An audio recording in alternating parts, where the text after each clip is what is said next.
السلام عليكم ورحمة الله وبركاته. أهلا بيكم معايا في فيديو جديد من فيديو النهاردة إن شاء الله هشرح فيه معاكم غرزة سهلة وبسيطة لكن جميلة جدا لعمل شال مستطيل، وممكن كمان نستخدمها لعمل كوفية أو كمان لعمل مفرش سرير. هتكون جميلة جدا وممكن ندخلها في الملابس، يعني تعملي منها بلوزة كارديجان.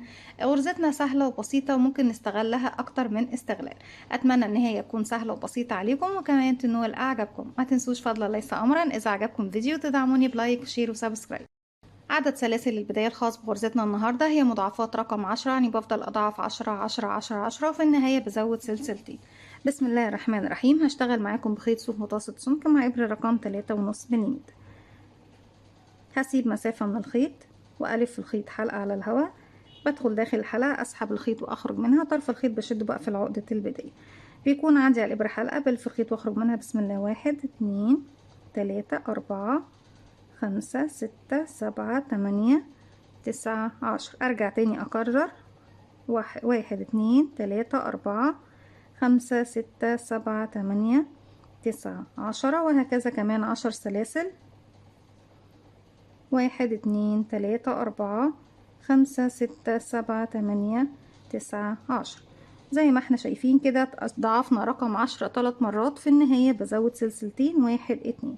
هسيب سلسلة منهم واروح لرقم 2. بدخل في الحلقة الخلفية، هسحب الخيط وهخرج معايا على الإبرة حلقتين. بلف الخيط وأخرج منهم بغرزة حشو، والغرزة اللي جاية كمان غرزة حشو. يبقى ببتدي ب2 حشو وبختم السطر بتاعي ب2 حشو.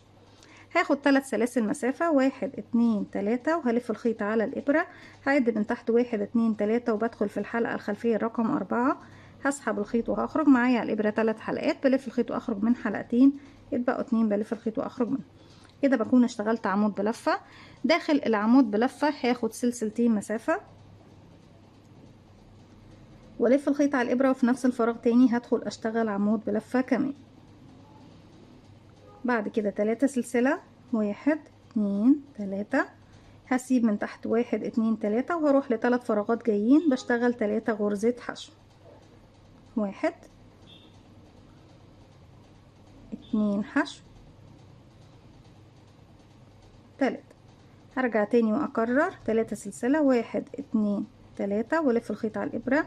بعد طبعا دي اخر واحده اشتغلتها، بعد 1 2 3، وفي رقم 4 بشتغل عمود سلسلتين عمود.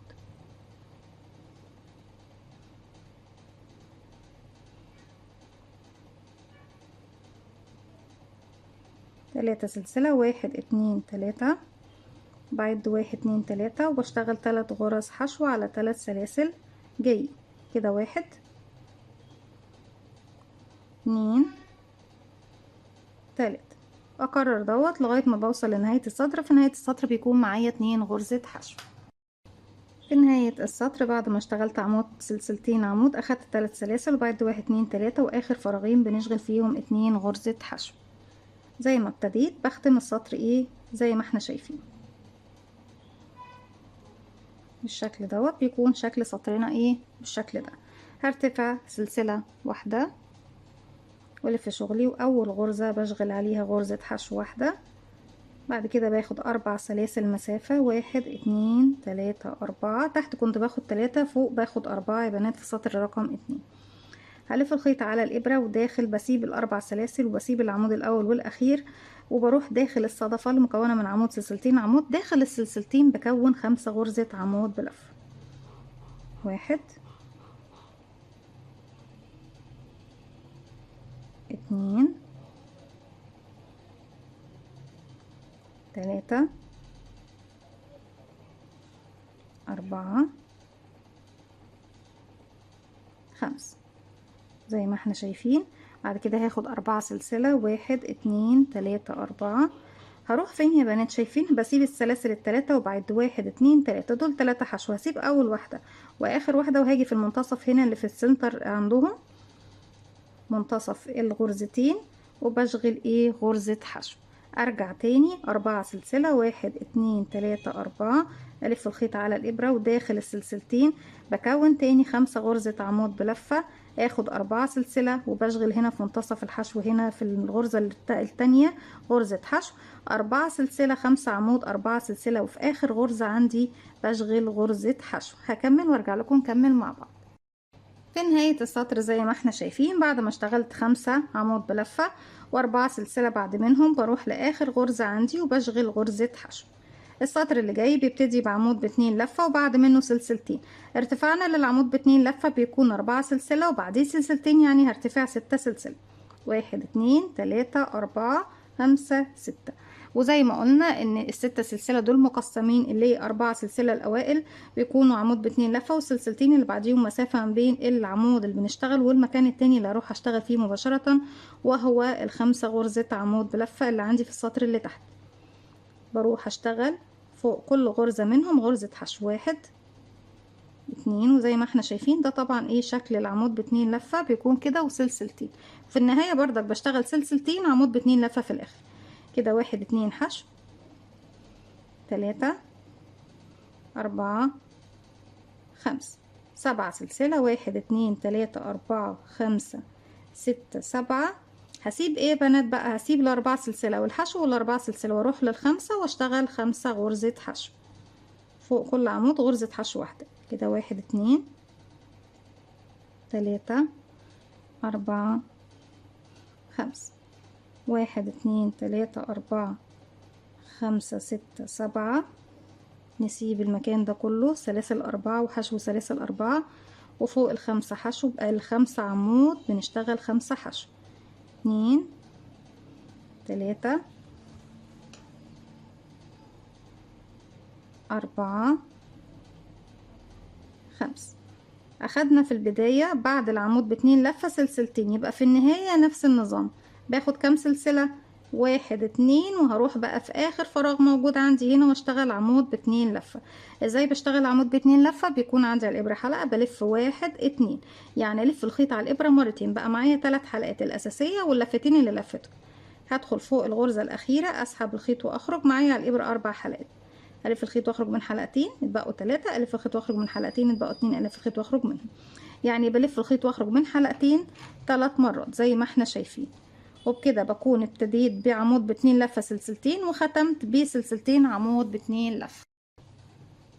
برتفع 3 سلسلة وبعديهم سلسلة، يعني برتفع عمود وبعد منه سلسلة، يعني 4 سلسلة ارتفاع. 1 2 3 بعتبرهم عمود وسلسلة مسافة ما بين العمود الأول والمكان اللي اروح اشتغل فيه، وهو نفس المكان اللي انا بشتغل فيه هو الأول، هشتغل كمان عمود بالشكل ده كأني اشتغلت عمود سلسلة عمود. تمام يا بنات؟ هشتغل كام سلسلة بقى المرة دي؟ 3 سلسلة. 1 2 3. وهعد بقى عندي هنا من ال5 غرز دول هسيب الأولى وهسيب الأخيرة واروح لرقم 2 و3 و4 وابتدي اشتغل عليهم 3 غرز حشو كأننا بنكرر تاني السطر الأول. 1 2 3، بس طبعا مع اختلاف الأماكن. أرجع 3 سلسلة. 1 2 3 وهلف الخيط على الإبرة. عندي هنا السلاسل ال7 بعد 1 2 3، وفي رقم 4 بدخل وبسيب بردك على اليسار 3 غرزة سلسلة. هشتغل في المنتصف هنا عمود سلسلتين عمود. 1 2 سلسلة في نفس الفراغ هو كمان عمود بلف. 3 سلسلة. 1 2 3. هيقابلوني 5 غرز الحشو، بسيب أول واحدة وبشتغل ال3 اللي بعدهم. 1 2 3 وارجع تاني 3 سلسلة. 1 2 3. الف الخيط على الابرة بعد 1 2 3 من السلاسل، وفي رقم 4 بشتغل عمود سلسلتين عمود.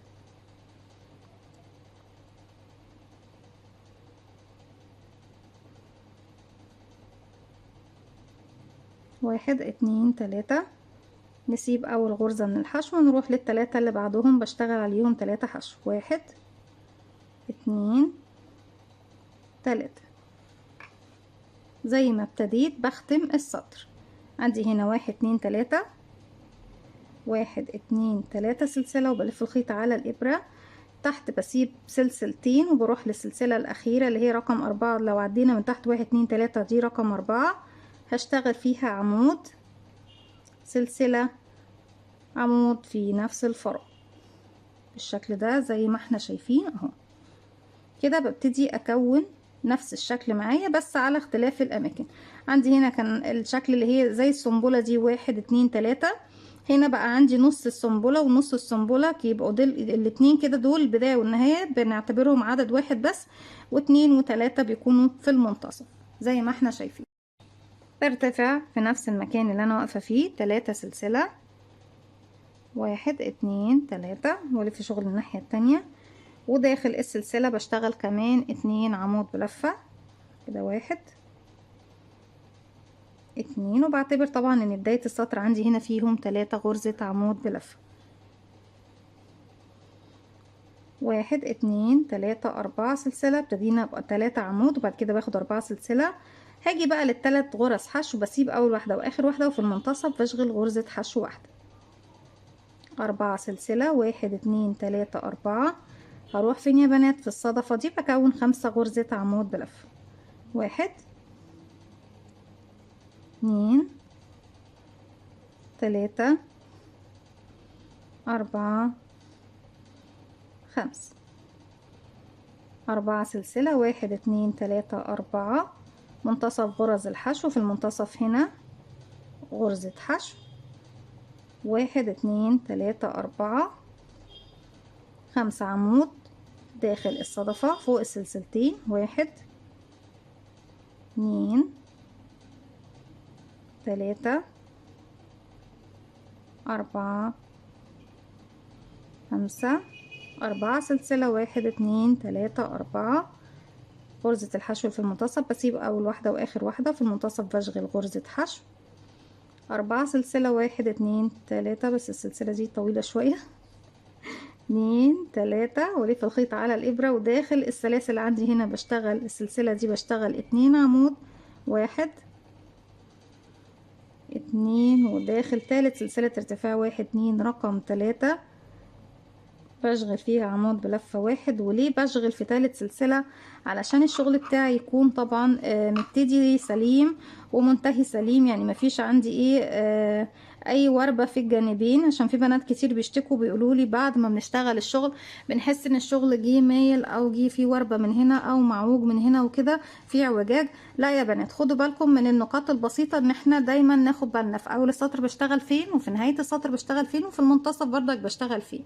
حتى لو بتشتغلي على سلاسل ممكن يكون عندك الفرصة او مسموح لك انك تشتغلي من تحت السلاسل مباشرة. انا بفضل، اعوذ بالله من كلمة انا، انك دايما تشتغلي على الحلقتين اللي في السلسلة اللي هي بتكون، بصوا يا بنات، يعني مثلا انا لو عندي هشتغل على السلاسل دي بجيب الحلقة الامامية كده بنزلها بقى تحت، وباخد من فوق الحلقة الخلفية مع المطب وابتدي اشتغل على السلسلة. افضل تشتغلي على السلسلة نفسها احسن ما تنزلي تشتغلي من تحت السلسلة. بيكون طبعا شكل شغلنا كده بالشكل دوت في سطرنا دوت. وسطرنا اللي جاي برتفع سلسلة ارتفاع غرزة الحشو، والف شغلي الناحية التانية فوق الغرز الأعمدة بشتغل حشو، بشتغل 1 2 3 حشو زي ما احنا شايفين. ارجع اخد بعد كده، بسم الله الرحمن الرحيم، المكان ده عندنا تحت كنا بناخد فيه كام سلسلة يا بنات؟ حد فاكر؟ 7 سلسلة، 1 2 3 4 5 6 7. هسيب بقى الاربع سلاسل والحشو الاربع سلاسل، واروح فوق الخمسة عمود واشغل 5 غرزة حشو، 1 2 3 4 5. 7 سلسلة، 1 2 3 4 5 6 7، بسيب 4 سلسلة وحشو 4 سلسلة، وفوق الخمسة عمود بشغل 5 حشو، 1 2 3 4 5. الغرزة دي يا بنات مش بس بنشغل بيها شال مستطيل او كوفية او بلوزة او كارديجان، ممكن تشغلي بيها مفرش سرير، ممكن تشغلي بيها، بس هيكون خفيف يعني لان احنا شايفين تحتيه فراغات فهيكون تحت منه بطانة. لكن بتكون في منتهى الجمال والروعة لو بشغل بيها ستارة. بصوا لو هي ستارة هتكون في منتهى الجمال وبتدينا زي ما احنا شايفين شكل السنابل كده بيكون حلو قوي. 1 2 3 4 5 6 7. وبروح البقى عندي هنا ايه يا بنات؟ اتبقى عندي 3 أعمدة بشتغل فوقيهم 3 غرزة حشو، 1 2 3. ارجع تاني بقى اكرر زي ما كنت بكرر السطر الاول، كأني بكرر السطر الاول يا بنات. بشتغل 2 حشو وبعد كده باخد 3 سلسلة وبسيب تحتهم 3 فراغات واشتغل عفوا اللي هي بتكون صدفة. نقول سنبلة، بداية السنبلة، مش هقول بداية السنبلة، نقول صدفة مكونة من عمود سلسلتين عمود. بسم الله الرحمن الرحيم. برتفع سلسلة والف شغل الناحية التانية فوق اول فراغين بس بشتغل 1 2 حشو، بعد كده باخد 3 سلسلة 1 2 3 وهلف الخيط على الإبرة. هسيب الحشو الأخيرة وهسيب من السلاسل دي، أنا عايزة أوصل لمنتصف السلاسل 1 2 3 ورقم 4 بدخل وبشتغل فيها. بصوا زي ما قلت لكم، يعني أنا ممكن لو اشتغلت من تحت هنا هتبصوا تلاقوا، بصوا لو اشتغلت كده العمود هتلاقوا العمود اتسحب معايا كده. تمام يا بنات؟ فإحنا لازم ناخد بالنا من الشغل والمكان المحدد لينا نشتغل فيه. بسيب الحشو بعد 1 2 3 وفي رقم 4 بجيب الحلقة الأمامية كده من السلسلة وانزلها تحت الإبرة وارفع الحلقتين اللي في الخلف على الإبرة الخلفية والمطب واشتغل بقى شغلي 1 عمود 1 2 سلسلة وفي نفس الفراغ كمان 1 عمود 1 2 3 سلسلة زي ما احنا شايفين. عندي هنا 5 غرزة حشو طبعا زي ما احنا شايفينهم تحت.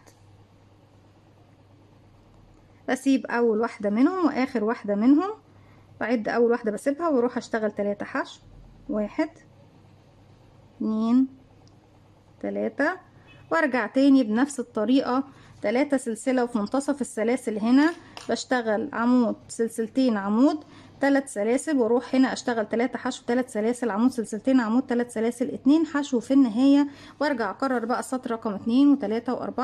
السطور بتاعتنا من رقم 1 للسطر رقم 5. عندي كده 1 2 3 4 5 وارجع تاني اكرر بقى اللي احنا اشتغلناه دوت 6 يا بنات لغاية رقم 6.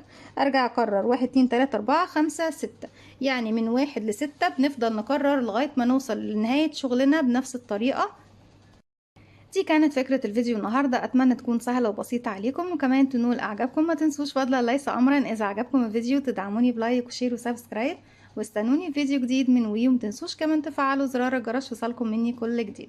السلام عليكم ورحمة الله وبركاته.